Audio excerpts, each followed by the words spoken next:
Hello दोस्तों, कैसे हो आप सभी। आशा करता हूँ आप बहुत अच्छे होंगे और जो स्कोर कार्ड आया है उसको देख के थोड़ा मन दुखी भी होगा। इसमें कोई दो राय नहीं है कि भर्ती बोर्ड ने जो स्कोर कार्ड दिया है बहुत सोच समझ के, बहुत प्लानिंग के साथ में दिया है कि कोई भी स्टूडेंट अगेन क्लेम ना कर पाए कुछ भी। और अभी आपने देखा भी होगा कि 2-4 दिन पहले अभी न्यूज़पेपर में आया था कि जो अभी भर्ती प्रोसेसिंग में चल रही है, जिसका फाइनल रिजल्ट आ चुका है, उसके 2 से 3 क्वेश्चन अभी भी विवादित चल रहे हैं, जिस पे बच्चों ने याचिका डाली हुई है।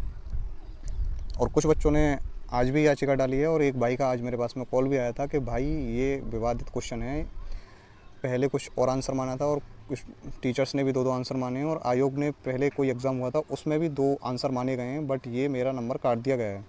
और उस भाई के नंबर मैं आपको बताऊं, आपको शॉक लगेगा सुन के कि 356 पे फाइनल मेरिट गई है, उस भाई के 355 नंबर हैं। अगर उसका एक क्वेश्चन ऐड हो गया तो आप खुद सोचो कि उसका स्कोर कहाँ जाएगा और उसका नंबर फाइनल हो जाएगा।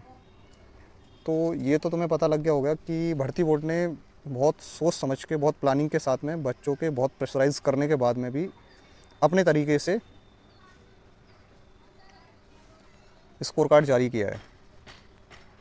और स्कोर कार्ड जारी करने से पहले जो नोटिस आया था उसमें अगर आपने लास्ट की 2 लाइनें पढ़ी हुई थी तो उसमें साफ साफ लिखा हुआ था कि जो भी स्कोर कार्ड आएगा और कोई भी टेक्निकल गलती होती है तो उसमें भर्ती बोर्ड किसी भी तरह से जिम्मेदार नहीं होगा। अगर कोई भी मिस्टेक इन्होंने की भी होगी तो उसे टेक्निकल मिस्टेक का नाम दे के उसे साइड कर दिया जाएगा। अगर मैं आपको ऐसे ही बहुत सारे, अगर आपको मैं दिखाऊं प्रूफ, तो बहुत सारे बच्चे हैं जो परेशान हैं। और ये देखिए, इसमें ये विशाल नाम से है एक स्टूडेंट और ओबीसी कैटेगरी है, 345 नंबर पॉइंट तो इसके बने हैं। एक ग्रुप है मेरे पास में, उसमें बहुत सारे भाइयों ने अपना स्कोर कार्ड डाला हुआ है। इसमें एक ये हैं, ये कुमारी राधा, इनका यूट्यूब चैनल है जो काफ़ी अच्छा ग्रो कर रहा है। और क्या बोलते हैं, इंस्टाग्राम पे भी राधा विद स्टडी के नाम से कुछ चैनल है इनका, वहाँ पे भी काफ़ी अच्छे व्यू आते हैं। इनके 371 नंबर हैं ओबीसी कैटेगरी में। आप खुद सोच के देखिए, ओबीसी कैटेगरी में इनके 371 नंबर हैं और ये राधा फिजिकल में आउट हो गई हैं, नहीं पहुंच पाए फाइनल तक। आपको चौथा दिखाऊं अगर मैं, तो ये हैं सोहन सिंह, ओबीसी कैटेगरी से 365 नंबर।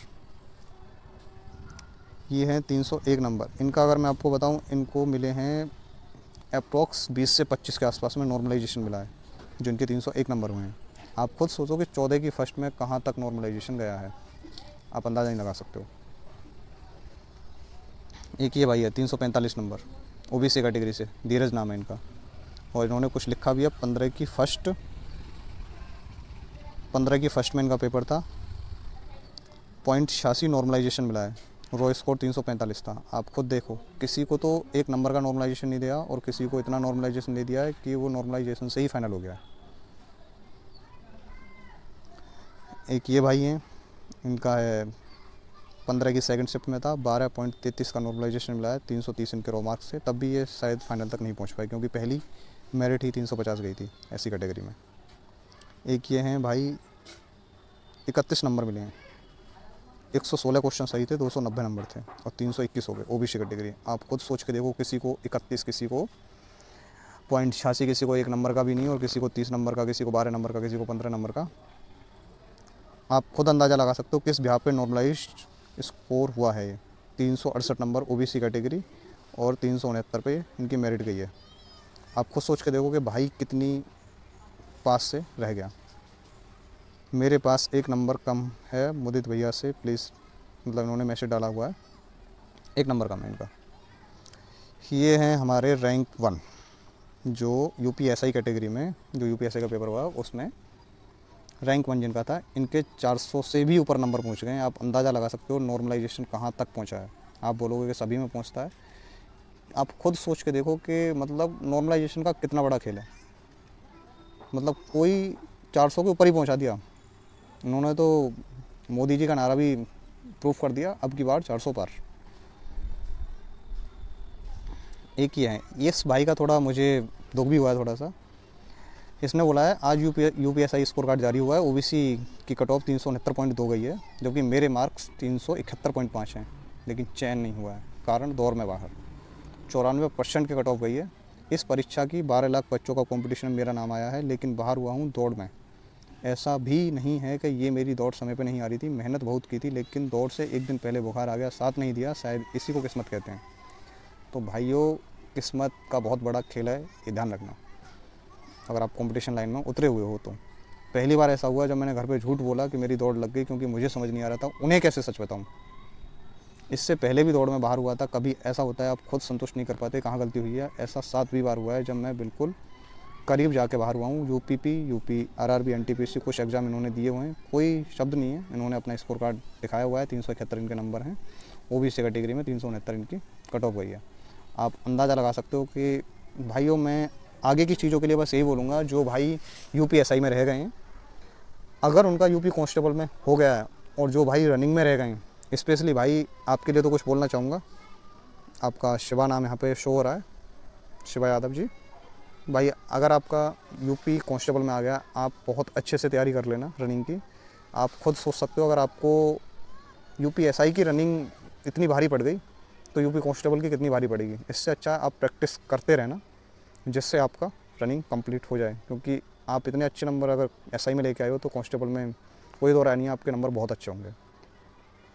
और भाइयों, मैं सभी से बोलना चाहूँगा, जो भी यूपी कांस्टेबल में जिनका मार्क्स बहुत अच्छे आए हैं, वो अपनी रनिंग कंटिन्यू रखें, क्योंकि आपके पास में टाइम नहीं होगा डॉक्यूमेंट वेरिफिकेशन के बाद में। क्योंकि जितना टाइम अब है, जब तक रिजल्ट नहीं आ रहा है, और डॉक्यूमेंट वेरिफिकेशन तक का टाइम जितने दिन होगा, और डॉक्यूमेंट वेरिफिकेशन कंप्लीट होने के बाद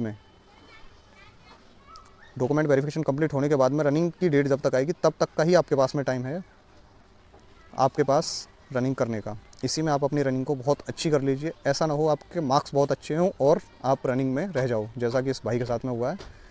तो मैं यही आशा करता हूँ आप अपनी रनिंग बहुत अच्छे से करोगे और अपने घर वालों की उम्मीदों पे खरा उतरोगे। ठीक है, तो मेरी यही आशा है आप सब जल्दी से जल्दी, जिनके अच्छे नंबर हैं, जिन्होंने मेहनत की है, जल्दी से जल्दी अपने घर वालों की उम्मीदों पर खरा उतरें और अपने जीवन को आगे बढ़ाने की बहुत अच्छे से कोशिश करें।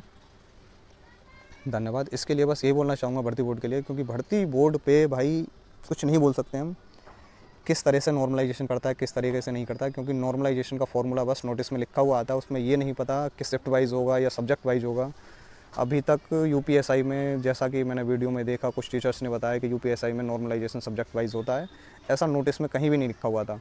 भाई अभी ये सब्जेक्ट वाइज कर रहे हैं, यूपी पुलिस में ये शिफ्ट वाइज करते हैं।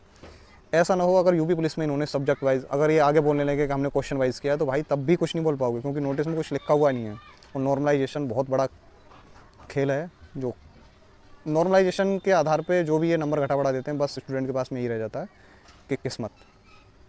बाकी भाई जिनका हो गया है उनको बहुत बहुत बधाई। अपना मेडिकली फिट रहें, कहीं इधर उधर ना जाएं अपनी रिश्तेदारी में, और अपने अड़ोसी पड़ोसियों से भाई बच के रहें। कहीं भी कुछ भी हो सकता है, किसी के साथ यार दोस्तों के साथ ज़्यादा बाहर ना जाएं, कहीं भी कुछ भी हो सकता है, टाइम का कुछ पता नहीं है।